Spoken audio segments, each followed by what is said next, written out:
Hi guys, welcome to Femi's Desserts YouTube channel. So very quickly we're going to be learning how to make a very good homemade salted caramel recipe today. Salted caramel sauce that is very perfect for your cake fillings, like as your cake fillings, very good with your donuts as fillings, your pretzels, your croissants, and basically anything slightly savory because of the intense salty taste, as well as the sweetness. So it has like a very perfect blend of it. So let me go right now to just give you a quick run on the 4 basic ingredients that you can actually find lying around in your kitchen that you can use up to prepare this very amazing sauce, salted caramel sauce. So basically you're going to be needing a good brand of salted butter as seen here. You're going to be needing heavy cream.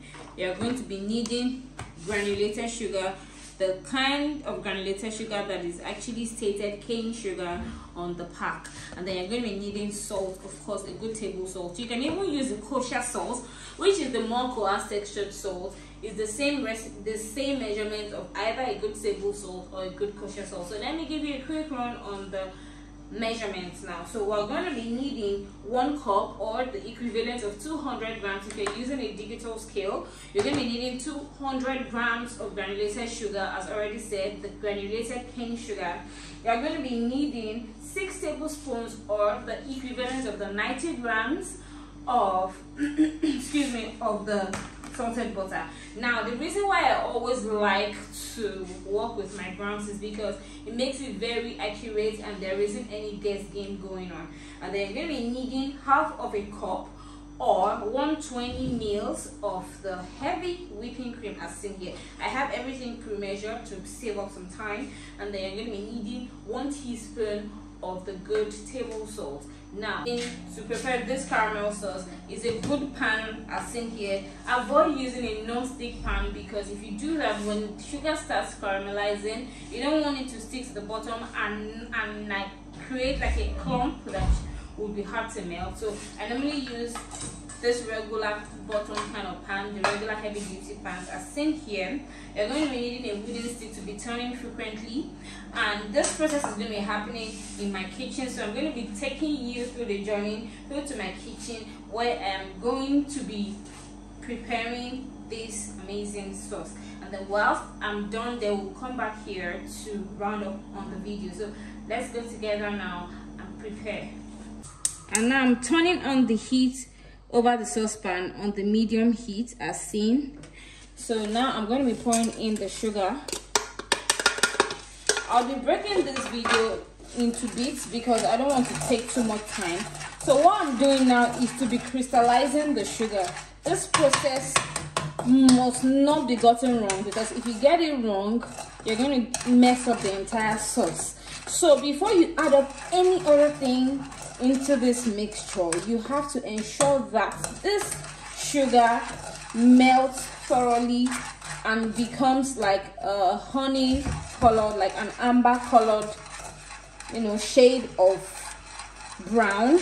When it is done, it's going to be completely melted. If you don't get the sugar completely melted before adding any other thing, the sugar is going to clump up and you're going to end up with a mess. So after adding the sugar, the next thing you're going to be adding would be the butter.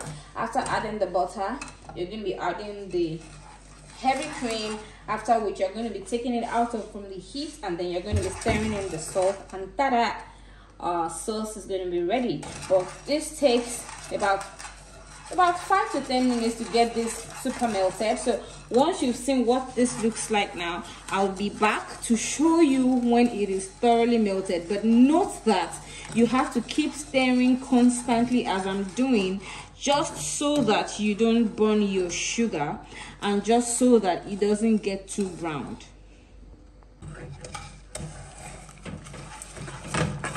Okay, so this is what it looks like halfway through to melting.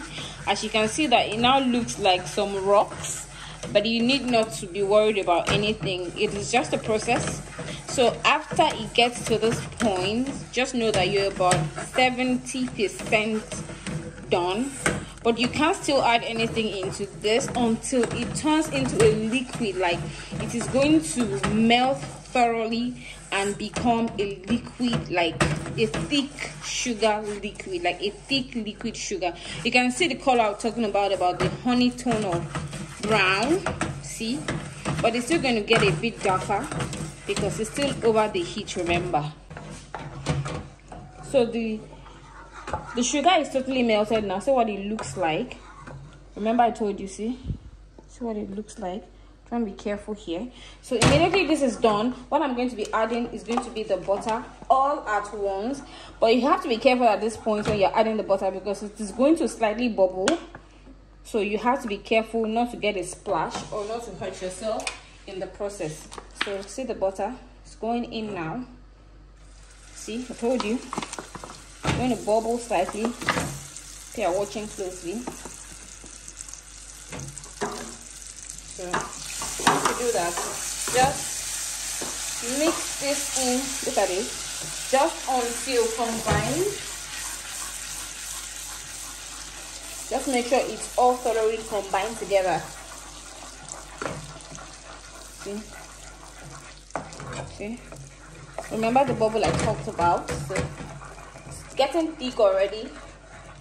So after doing that now,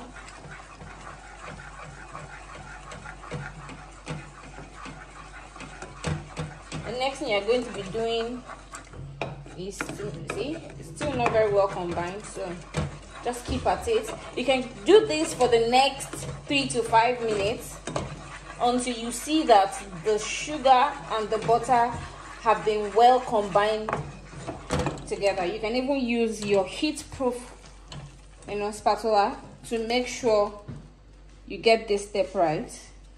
Like, just use it. Please it has to be the heat-proof spatula. Can you see? So it mustn't have any separating feel. It must come together as one, as seen here. So I'm going to keep doing this for the next 2 minutes. Can you see this already looks like the typical caramel color? So the next thing going in now is the heavy cream. So you are going to be adding this very slowly, a little at a time. Note that it is also going to bubble because the heavy cream is a cold based cream. So of course there's going to be a reaction from the cold temperature of the cream to the heated temperature of the sugar. So you need to keep doing this very slowly as seen until all of it is added into the sugar mixture. Just after you add all of the heavy cream into the sugar mixture, you have to stop stirring as seen here. So just give it a quick stir and then leave it. So at this point you leave it to heat up still under medium heat for 1 minute approximately. And once it is heated for 1 minute approximately, I'd come back to add up the salt into it and we are almost done. So it's been about 1 minute now. So you can see how it has almost doubled in volume after 1 minute of cook time. So what I'm going to be doing now is to turn off the heat.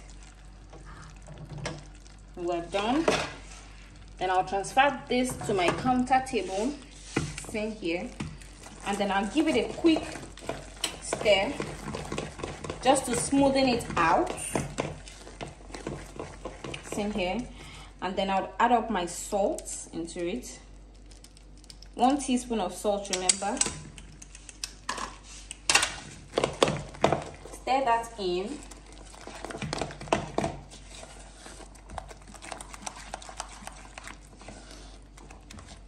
Like this. See? And the salted caramel sauce is ready. So let's go right back into the room now to finish up on our video, and then I'll show you how to store this.